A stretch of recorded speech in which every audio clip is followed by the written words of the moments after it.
With former Reds player and coach Dave Collins and Rick Boring from MusketeerReport.com. All right, fellas, you saw the poll question. Reds did score 12 runs today, but what can they do, maybe, Collie, to improve this offense moving forward consistently?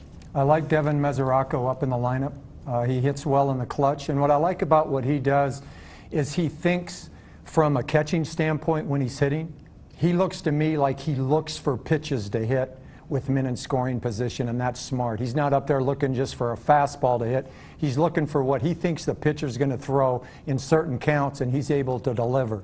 The other thing I think the Reds need to do is they need Billy Hamilton to produce for him, but I don't think he's shown as of yet that he can handle great pitching. So what I would do with him is I would play Heisey a lot and insert Hamilton in the game when the game dictates. Maybe in the middle of the game, in tight scoring games, because they've been in a lot of them, bring him into pinch run and then leave him in the lineup from there. And then you've got three outfielders that you can use out there to replace with Billy. That's what I would do. Heisey at this time is a better hitter than Hamilton. Heisey looks like he's showing what they wanted him to be 3 years ago, and I'd get him in that lineup some and bring Hamilton along slowly. Rick? As for the poll question, I think I like Hamilton batting right in front of Votto. You saw that pitch he got today to hit. He doesn't see those pitches when Billy Hamilton's not on base in front of him. It makes guys speed things up. It makes them throw more fastballs. Joey Votto hitting fastballs is a very dangerous proposition. And he's a better on-base guy. Let's face facts. I mean, Brandon Phillips is not a high on-base guy. Joey Votto is. Brandon Phillips is a free swinger. It showed last year he's more of a run producer, can run produce when people are on base. He can't produce runs without anybody on. Votto does get on base. That being said, I don't think that's a change that long term? Yeah, I don't think it makes this offense that much better. I just think out of the options, that's the best one. How much, Collie, when things start to snowball like they did to start this year, do players start to press? Even though they say it's early, we're not pressing, we'll hit, we know we'll hit. How much, though, is the psyche of, are we really going to hit? Yeah, I think it plays into a little bit. But here's what I think. I think every club is going to go through adversity during the course of the season. The Reds are going through a lot of it early in the season with injuries, and now they're not scoring runs. What they've got to be able to do, if they're going to compete in the National League, they're going to have to weather the storm, show that they can overcome adversity, and grow from it. And that remains to be seen. Rick, how much of the offseason, though, was built on hope? The hope that Billy Hamilton would be the leadoff hitter, the hope that Zach Cozart would take a step forward, the hope that Ryan Ludwig would return to being a run producer, the hope that Todd Frazier. It's a lot of hoping going on. Well, it shouldn't have been. I mean, we talked about this just a few weeks ago. Right before the season started, you asked how many games they were going to win, or Mike Burke did. Right. And we said, not as many as they did last year because they got worse, if anything. There was not much reason for hope other than Devin Mesoraco, which, coming back from injury, he's looked very good swinging the bat. So that's a little bit of reason for hope right there, even despite this start. Other than that, Billy Hamilton was really the only hope we had. We know what those other guys are at this point.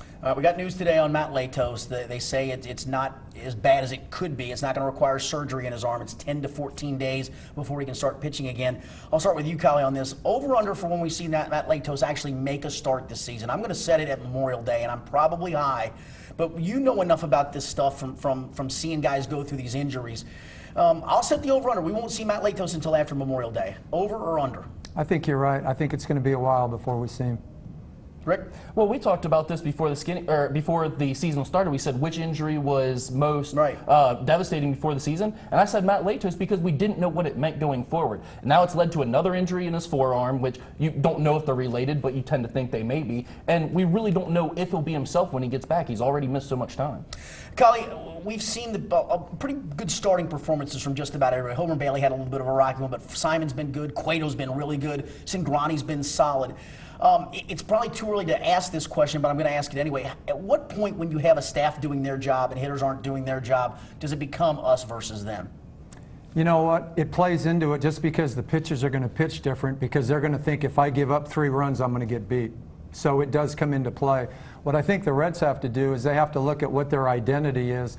And to me, it's a team that's going to struggle to score runs against good pitching. And they're going to have to learn how to manufacture runs and be a little bit creative. And to me, if they're not able to do that, They're not going to beat good pitching, and they're never going to win in the playoffs because the only way they have shown they can win is hit the ball out of the ballpark. You're not going to do that in playoff baseball. You're going to have to win some games 2-1 and 3-2 and manufacture some runs, and they haven't been able to do that. And Rick, I'd be remiss. You're from MusketeerReport.com after all. Yesterday, Chris Mack announces he's going to stay at Xavier.